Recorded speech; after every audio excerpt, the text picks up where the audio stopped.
Gentlemen, I spoke both of you in the dressing room. I want a clean and a fair fight. Watch out, no low blows, no rabbit bunts, and I want a clean fight. Good luck. The long, eagerly awaited return of the fabulous Dmitry Bivol in his 36th year now, in his 26th fight. And the time for Bivol, he had to get surgery, had no real choice, but the return is fantastic to see. But it's good to have Michael Eifert back in the ring as well. So inactive, just waiting for his opportunity, and it can be difficult in boxing politics, can't it? You can sort of miss that moment, but he's only 28 and he's got nothing to lose here. No one's expecting him to win, so he's just give it a real go. And he's a good little boxer as well. He is. Like, you know, he moves well. He punches nice and clean on the line. But he's a boxer, and he's up against a guy who's a master boxer. That was always going to be the uphill task for him. Yeah, the hope maybe that Bivol at this stage would slip slightly. Absolutely no evidence of that. Fight number 26 for Bivol, only the one defeat on the record, the controversial one against Biev, first time around. But if you want to make these things come into play, like the injuries, has he recovered from the injuries and the surgery? Is he going to get old overnight? It's got to be fought at a higher pace that he doesn't want to fight at. And the risk of that is you've got to be more adventurous and go forward more and walk the shots like he did in the first round. So you can see where the problems lie, but that would be the key to find out if those things are real. Not only does he control the distance, he controls the pace, doesn't he? Yeah, with the jab, that is. Absolutely. It's on his terms, Bivol, and he does it early in a fight. It's the jab and the timing, is, Adam, because he catches you coming in, and that slows you down to where he wants you to be, and then you think before you throw, and that's the timings where you're thinking and throwing. He's doing something. In many ways, Craig Richards had the best night, didn't he, against Bivol? Yeah, he really did. Yeah. That's really well. Still going strong, Spider, one of the popular fighters on the domestic circuit. So many light heavyweights joining the queue to try and become a world champion, but I think a few of them might be waiting for this guy to move off into the sunset and do something else, because at the moment he's still the master of this division and this ring. Right hand and the left, it's the speed and the sheer quality that it's been years in the making for Bivol. Yeah, look at him touching with the arm. I'm not a fan of it, but it works for him. He spears it out and he touches, inviting you to come forward, because he has such good balance, he can take that step back with the back foot, the front foot slides just a little bit, and then he can catch you with that right hand or left foot as you're coming forward. You're over the front foot, you're off balance, he's got you where he wants you. He's sort of setting traps without you even knowing he's setting a trap. You think he's making a mistake or giving you an opening, and what he's doing is he's inviting you to come and get me.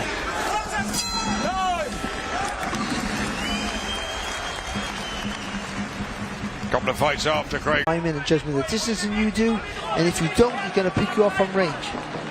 Call him Diesel. Michael Eifert.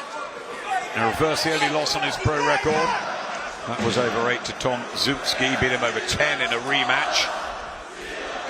Good win over Pascal in Canada too. He would become the first German world light heavyweight champion since Jürgen Bremer a decade ago, if he was to pull this off. Good fighter Bremer was.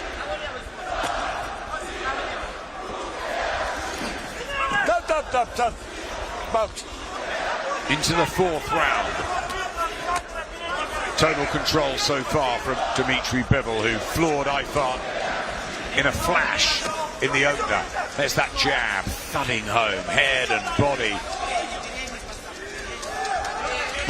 Again, because he is quite a cerebral fighter here, Bivol. And that thing about your brain getting in the way at times, I think, you know, this is set up for him to make a bit of a statement here tonight. That's the truth of it. It's not Eifert's fault, it's just, you know, that's the level that they're at. So I think you got to start being a little bit more forceful here, Bivol. Yeah, you mentioned the word bullish earlier. Like in the second round, I thought he was going to really go for it, having floored Eifert. I think maybe he'd want to put on that big statement, that reminder to the world that he's still by far the king at light heavyweight. And one of the pound-for-pound best, because people stop talking about you when you're away for a while. You know how this sport works. Yeah. But also, I mean, ideally, he could do with some rounds. Just get comfortable, get all that rust off and so on and so forth, and feel good about himself. But I still think perception is, at his level, is quite important to make a statement and, you know, just to not give people overconfident or wanting to fight you. Hasn't looked like any rust though, and we saw that in the only minute and a half, and still with the jab he looks razor sharp here, Dmitry Bivol, and out of range Eifert, and just struggling with getting close and being effective and somehow dealing with the uber quality of Bivol. But he'll be a victim of his own success, because he is so brilliant that if this goes the distance, I'm not saying it's going, if it goes the distance, then he'll be criticised. If it stays like this, if every round's like this and he just wins and wins without breaking sweat, then people will say, nah, should have done more. And they probably would be right as well. I mean, he's at that level now that he gets criticised for winning every round, but because he can do more, because he's so good. And that's what we want from our superstars, and he's one of those. My gut feeling is Bivol won't want to cruise to a points decision here. I think he'll want to get rid of Eifert if he can. Eifert just needs something, doesn't he? They're so out of range. Yeah, but he's got to start high or low, but he's got to change it in the combination, I think, to have some success. But first round knockdown. Every session to Dmitry Bivol into the 5th. What can Michael Eifert conjure up here to try and get his 14th and most dramatic win and wrench the world light heavyweight titles away from Dmitry Bivol? At the moment, doesn't look like he's got the class and ability, but you never know in this sport. He's still in there, he's still trying, but he's on the end of this wonderful jab, and the defence as well at Bivol. Yeah, the feet didn't know to get out. You just see it there. If it came forward and Bivol just slide, and again that two-step rule I talk about, 2 steps and then go to the side. He does it so well. It just negates you, turns you off straight away. But Eifert's a good fighter. He's a nice little boxer, but I mean, sticking to your strengths, which I always say you should do, is not going to win this fight, because he's up against a guy who's a better boxer. So he has got to try and do something different. So him coming in spurts of attacks will work, but if he's just going to headhunt with that all the time, Bivol's going to skip all the distance and catch you over your front foot. So jab to the head, 2 to the body, and come over the top with the last shot. But that might bring the hands up and down from Bivol. Yeah, and I think that's the worry, that Bivol just targeted the body there first time in the 5th round, and as the elbows come up and he tries Eifert to get his own jab and boxing, there are gaps, and Bivol will have studied him on tape, and he's going for that particular spot with the left hook this time. Keep your eyes on the bodywork of Dmitry Bivol. And like all good fighters, they seem to have more time than you do, and you can't understand why. You're like, I'm doing the same as you. You're not faster than me, but yet you've got all the time in the world to make your move.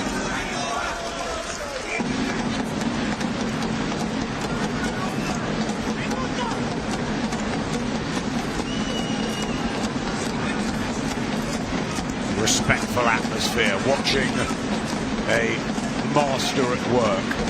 Yeah, but he is, but I think he needs to do more Bivol here now. He should be putting pressure on without taking any risks. I think you do it quite safely first as well. 1-2's down the line, double jab a bit more, stepping behind the shots. I haven't spoken to his team in the build-up, but I reckon they will be looking at the sort of 6 to 8 round mark. There you go, that's more like it. As he begins, to put the combinations together, softening up Michael Eifert. Crowd are liking this. Last 30 seconds of the 5th round, and here we go with Dmitry Bivol, and beginning now to really unleash all of his armory on Michael Eifert, who's brave and strong, and he'll be there as long as he can, but can he withstand the pressure? And it's the quality pressure of Bivol. Yeah, just again there where people just went, so they go to work a little. Punch. I was ringside in Monte Carlo, and it was right in front of me, and that was the arrival of Dmitry Bivol some years ago, and how well he's done to clean up this light heavyweight world. and stand as one of the pound-for-pound greats of the modern generation. Eifert getting closer, needs to let the hands go, and there will leave him more open and vulnerable. But you've got to roll the dice, haven't you? This is the chance. And if someone gives you a chance to box for the world title, you say yes regardless of the fight. If someone gives you a chance to box, you know, who's going to be a Hall of Famer and one of the best fighters of this generation, then of course you will. It's an honour. This story you tell your grandkids about in years to come. the wand of the left hand from the orthodox style of Bivol. Just at the end of the fifth, he began to up the tempo. Will he do that again?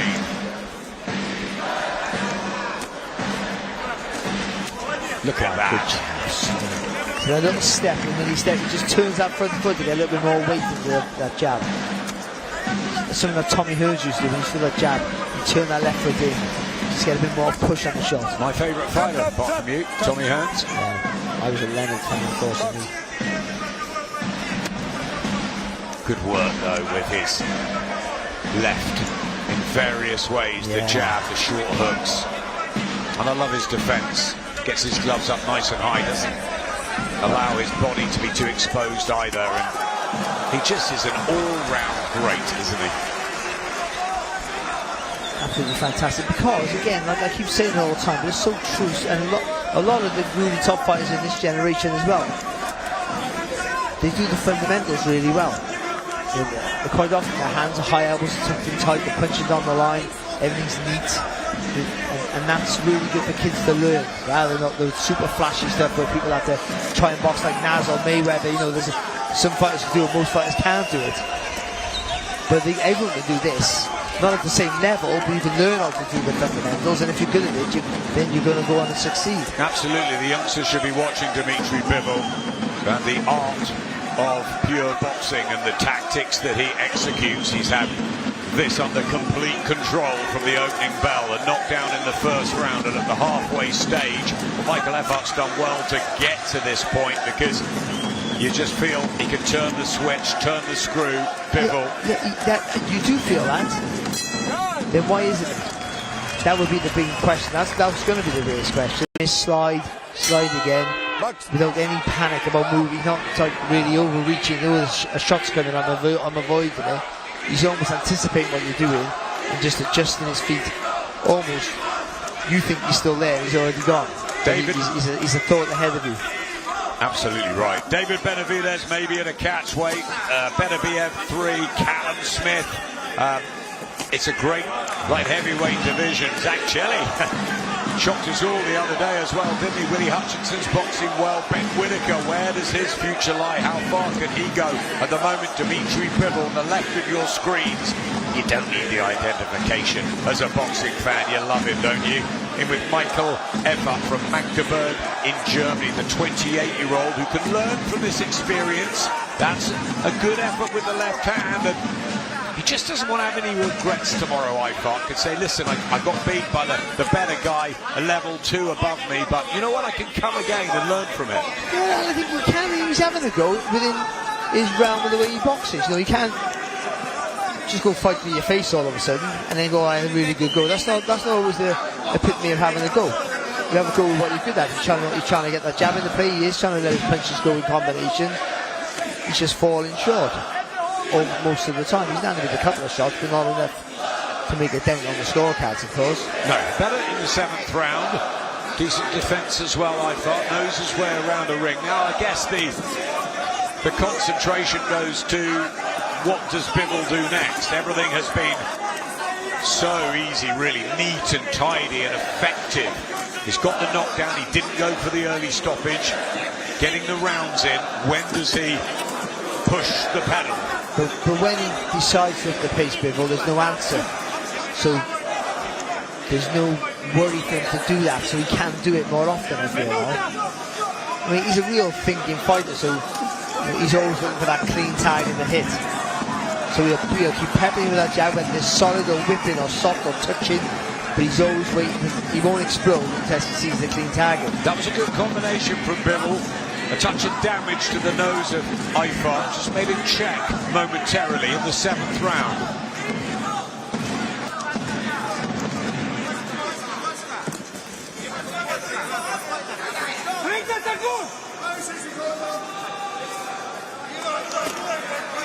The jab. How many has he thrown? How many has he squeezed through the guard, head and body? Let's see the hook off that jab. He can jab, hook, and then whip that left hook on the body. I love the way he does that. We've seen it a couple of times, but maybe more. There we go. But rather than the right hand, keep that right shoulder almost over your front knee and just bend at your knees and whip that left into the body. Yeah, he was body hunting a couple of rounds ago, seems to have stopped that. BF and WBA defence. Let's see you. Michael Eifert surely is not going to have the answers tonight. And the attention is on whether Bivol can get the stoppage win. And then when he will return. Sort of the curiosity's gone really from Eifert. It would be a punch from the gods if he was to do anything. There's no evidence of it. Bivol now starting to use that jab more aggressively. Well, maybe they might have said this thing, you're feeling tired at the pace a little bit. But that jab's a constant weapon anyway for Bivol, isn't it? Always in the face. And again, it's not the fastest, but the timing's really, really good. He always finds a home. It comes back in the same line, it goes out, it doesn't come back low very often. Almost always comes back to the chin or the chest. It didn't then though. Bivol again. The crowd thirsty for some blood. Maybe another knockdown. Sometimes it happens, you get a knockdown early in a fight and it can drift a bit. Fabio Wardley got that one, didn't he? Against Daniel Dubois in the first 15 seconds, got another one. And then Dubois come right back at him, so that's a good shot from Bivol. Partially blocked, but you could feel the force of it more now. He's planting his feet. But again, because he has such a good boxing brain, he won't deviate from what he just needs to do to not take any shots. So he always thinks, I'm not taking a risk, I'm not taking a risk. Just systematically, where are you going if I can? But it's going to be at my pace. Yeah, look at that, just gliding back out of range.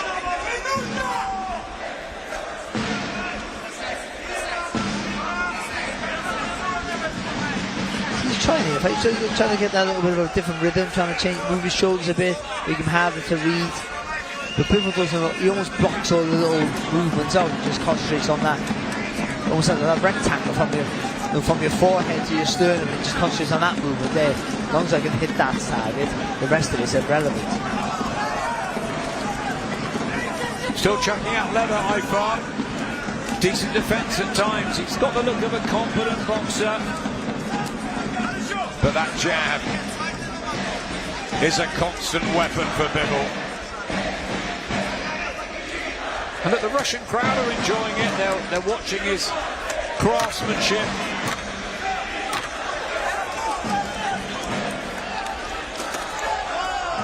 Again at the end of the round, just revs it up a bit. And again, Bivol. Is he going to be happy for a points to... Try this, try that, maybe a feint here and there. Certainly, if you're coming forward, you've got to try and change the levels of the shots. But they know in the corner, don't they? Well, they have no deep down. Listen, you've got a feeling we might be over our heads here.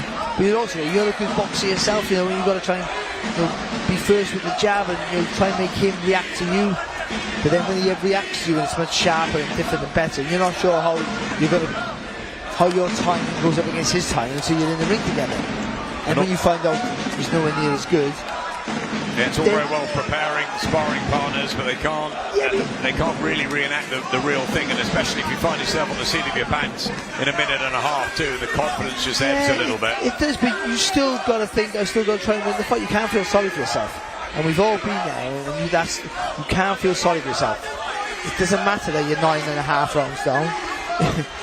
More than that because of the knockdowns, you still got to try and win the next round. That's what you've got to think about. And at some point you've got to try and win the fight, try and knock him out. But if you're not a knockout puncher, that's irrelevant. So you just go along your thing and you've got to take your knocks and your licks, and it is what it is. 5 knockouts on the slate of the 28-year-old from Germany. 12 for for Bivol. So half of his victories have come inside the distance, and you would probably expect this to be the 13th, but not as yet. He just won't make a mistake. Even then, there was a left hook to the body there. He had to overreach to throw it, but he still would have landed, and his brain's going, no. I have admired it. It's like, no, because I'm over my front foot, and that's a mistake. No, he would land and get away with it. It's almost like in the undisputed game, the boxing game. He's sort of it's almost like it programmed inside his head, isn't it? He's so intelligent that he just wants to absolutely leave nothing to chance. Yeah. Unless he's forced to, like with Dmitry Bivol. Then he showed, I'll fight back. No, I don't have a choice, I have to. Again, that distance control. Yeah, put the punches together really well then. Last 30 of the 10th round here. World Light Heavyweight Championship from the Ekaterinburg in Russia. Because Eifert then, like, he almost did the right thing. There was a target to hit, and he didn't throw one shot, he threw a combination of punches, which makes it harder to counter against. But Bivol goes slide, right hand over the top.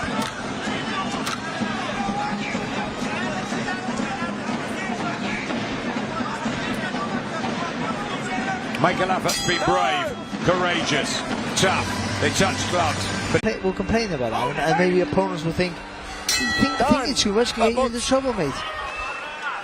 Overthinking.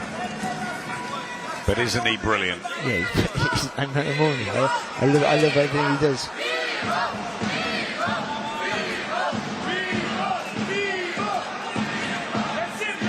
Still they love him in Russia. The homecoming has been a display of the sweet science. Dmitry Bivol certainly hasn't gone backwards in any way after the back surgery. 35 years young and still demonstrating how to control a ring and how to box to perfect tactics with no risk. Should he roll the dice? Should he just go for it? It doesn't seem like there's any harm. No, but he's starting to walk him down a little bit here. There's a little bit more intent here from Bivol.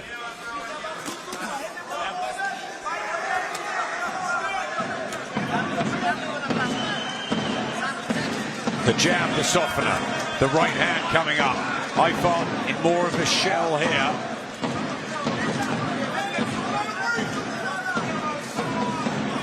That jab coming through the middle as well, and yep, you're right, Barry, there is an intent here from Dmitry Bivol. He is up the pace, and he's trying to trap Eifert into corners. He's walking him down here. He missed the shot there, Bivol. Not many he misses. No, I'm going to moan about that now. But he is. Even when he's putting his foot on the pedal, he still has that sense of caution or discipline, calmness. Yeah, you know, I'm not going to make any decisions. I'm not going to get carried away with myself. And the discipline's admirable, but also... Oh, body shot there was a cracker, and Eifert felt that. He tried it back in the 4th, 5th round, Bivol, but that was the best yet, and it sunk into the body of Eifert. A minute left in the 11th round. He's ready to go here, I think. Another body shot. I think he really was hurt there. He was winded down in the 1st. Could he go down again in the 11th? Is it time to strike for Dmitry Bivol and just polish off what's been another sparkling display of boxing? Just giving him a little too much time to recover, maybe here, Bivol. I think he's still hurt, Eifert. I think he's winded by that body shot. And he's crouching up, and I think he wants to hear the bell. You see the grimace on his face. Can't deal with the hand speed. Bivol looking strong. Late on here. There's another body shot. Eifert needs the bell here. The right hand stunned him. He's really hurt here. He's in a fog. Michael Eifert just about gets back to his corner. Look at the legs. There we go, Dmitry Bivol. That was a torrid 11th round. I think if that had happened in the 8th or 9th, he wouldn't have got through this, but he's got 3 minutes to survive. but Dmitry Bivol won't care about that. He'll want to get this statement victory at the end. Knockdown in the first minute and a half of the fight. Maybe there's one late on here. It's been a totally dominant Dmitry Bivol performance. He's never looked in any trouble, in any bother of defending his IBF and WBA Super World Light Heavyweight titles at all. In front of this Russian crowd, the homecoming. No chinks in the armour. No. In many ways, flawless. He barely makes a mistake. He's missed with a handful of punches throughout the whole fight, let alone the round. So economy rate's really good. Clean hitter. The feet, as always, are fantastic. The balance, the distance, control is just one of the best. Just almost switching southpaw at Bivol, which is a rarity. Back to that orthodox jab, and maybe just trying to find one more lethal left hook to the liver. Can just explode now into the combination for Bivol.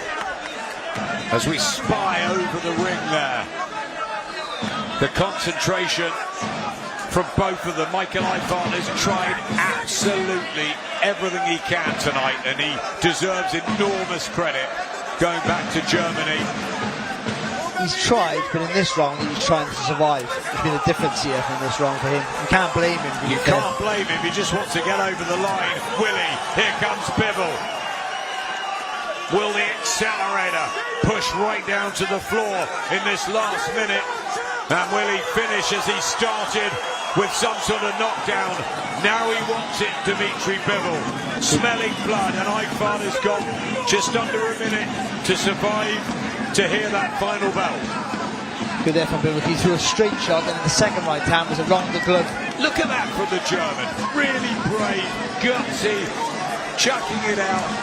Has hardly won a minute of any round here, but he's certainly winning the hearts of the German fans he's got back home, because he's almost got 12 rounds with the great Dmitry Bivol, one of the stars of the modern generation, who is putting on a bit of polish at the end of this one. He's been majestic from start to finish, and he's returning with some pomp, Dmitry Bivol. Come on, let's make better BM3. Let's have the trilogy. 10 to go in the return of Dmitry Bivol. He's shot from start to finish, and he's hardly got out of second gear. Michael Eifert does hear the final bell and gets a